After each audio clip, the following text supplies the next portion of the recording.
তো আজ এসেছিলো একটা ফিশ ফ্রাই আর ক্রিমি চিকেন রোলের অর্ডার। তো তাই জন্য ভেটকি মাছ কিনে এনে ম্যারিনেট করে চলে এলাম দোকানে। আর দোকানে এসে সবার ফার্স্ট আমি ড্রামস অফ হেভেনের জন্য গ্রেভি বানিয়ে নিচ্ছিলাম। তো এখন কাজ এতটা পরিমাণে বেড়ে গেছে যে ঘরেও কাজ করে শেষ হয় না, তাই দোকানে এসে চিকেন ওয়ান্টানগুলো বানিয়ে নিলাম। আর এই যে দেখতে পাচ্ছ শালপাতার কাগজটা, এই শালপাতার কাগজে করে এখন ফিশ ফ্রাই আমাদের দেওয়া হয়। তো সবার ফার্স্ট কাস্টমার ফিশ ফ্রাইয়ে চলে আসার পরে কিছু কাস্টমার আসে যেখানে মকটেল আর আমাদের স্যান্ডউইচ কম্বোটা নেয়। তারপরে কিছু কাস্টমার আসে যেগুলো ডেলিভারি দিই আমরা। তার সাথে চলে এসেছিলো আমার ভাগনারা, যেখানে চিজ চিকেন স্টিক, মোমো।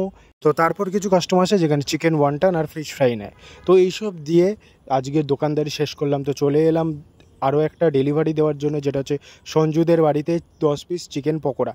তো এইসব দিয়ে বাড়িতে এসে দেখলাম বাজে প্রায় 12টা। আর এখানে রেডি করছিলাম আমরা তার পরের দিনের অর্ডারের জন্য। তো ফিশ ফ্রাইগুলো, ক্রিমি চিকেন রোলগুলো সব অর্ডার রেডি। তোমরাও চাইলে এরকম অর্ডার দিতে পারো।